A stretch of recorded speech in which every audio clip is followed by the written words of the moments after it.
This video was brought to you by the TLDR socials. Get more from TLDR by following us on Twitter and Instagram for breaking news and explainers which never make it to YouTube. The links are in the description.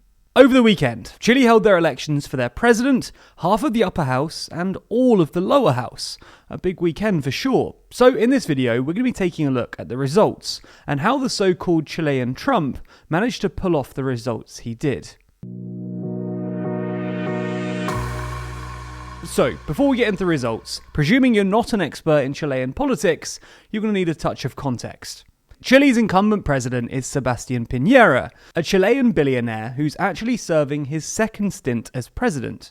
In 2010, Piñera was the leader of the centre-right Coalition for Change, making him the first conservative president that Chile has had since the departure of dictator Augusto Pinochet in 1990. Chile's constitution prohibits presidents from serving 2 consecutive terms, so Piñera had to step aside in 2013, and without him, his centre-right alliance coalition was soundly beaten by the centre-left New Majority. However, Piñera returned in 2017, in part because under his tenure, the economy, helped by high copper prices, grew faster than it did under his Socialist Party successor. This time though, Piñera ran for the rebranded Chile Vamos coalition. Anyway, Piñera's second term hasn't gone brilliantly so far. In 2019, student protests, originally triggered by the government's decision to raise metro rush hour prices by 30 pesos, grew into nationwide protests involving millions of people.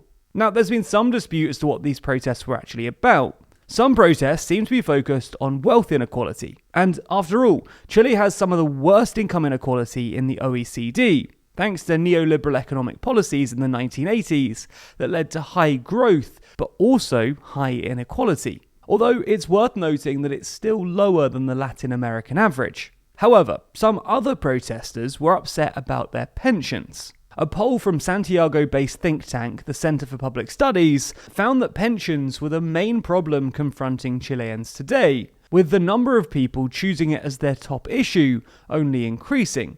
This is somewhat unsurprising when you consider that 80% of all pensions are less than the minimum wage, equivalent to just $378 a month, and that 44% of pensioners are currently below the poverty line. But perhaps the most important factor in these protests is the general distrust towards politicians. According to some other polling from the Center for Public Studies, public confidence in the government had fallen to an all-time low of just 4% by December 2019.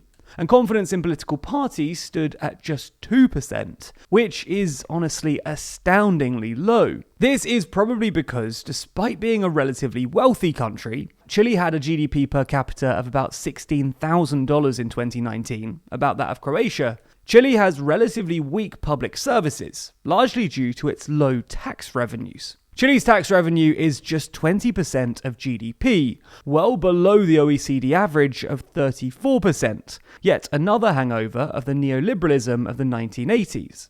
Now, things have improved a bit in the last 2 years, but not much. A more recent poll from August 2021 found that trust in the government had increased a bit to 11%, and trust in political parties was up to 4%. But these are still obviously low numbers. And things haven't been helped by the fact that Piñera was nearly impeached last week after being implicated in the Pandora Papers. Anyway, the protests ultimately forced Piñera to agree to a national referendum on rewriting the constitution, which passed with 78% of people saying yes to a new constitution in October 2020. This new constitution was drafted by 155 people, who were elected in special elections this May.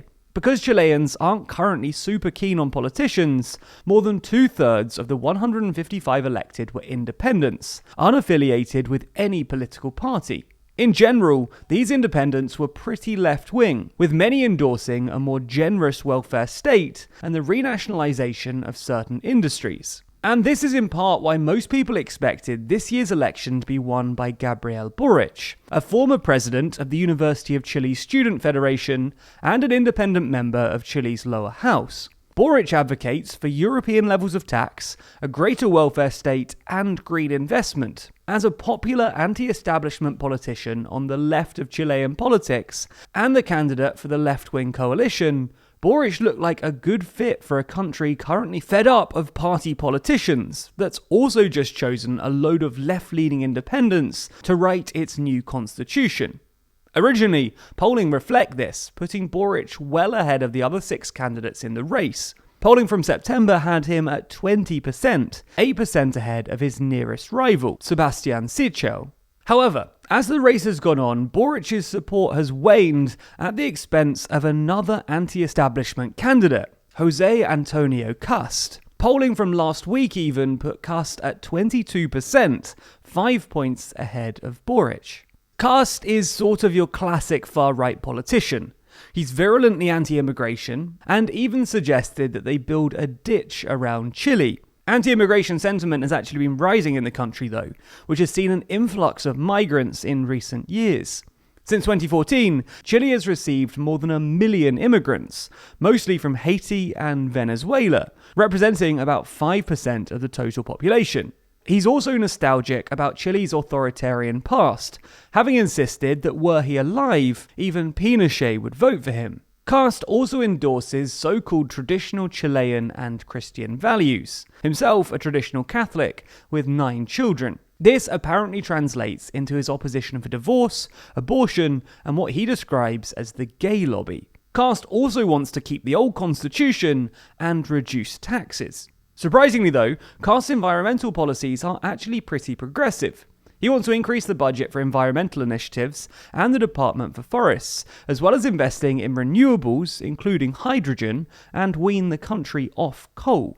So, with all of these things considered, what were the results of this weekend's election? Well, as the polls predicted, Kast came out on top, with 28% of the vote. Nonetheless, Boric did better than expected, with 26%, well ahead of the third place candidate, with just 13%.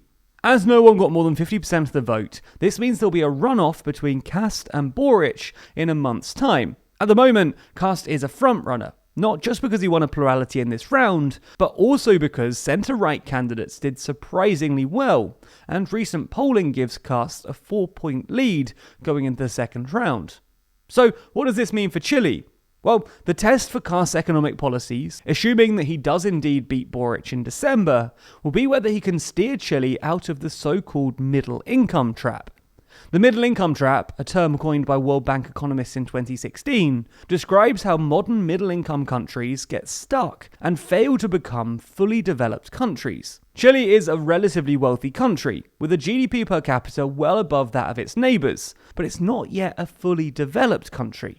Boric's policies were based on a European model of development, with a fully fledged welfare state and more active public sector, while Kast seems to want to turn Chile into South America's Singapore. Now, this won't be easy, because only 15 or so middle-income countries have actually made it out of the middle-income trap, and Chile's South American neighbours don't have a good record when it comes to sustainable economic growth. Chile itself is currently facing an economic slowdown, and the OECD describes Chile's productivity as low and stagnant. The point is that whoever takes over is facing an uphill battle, with a difficult economic situation, widespread political apathy, and social instability.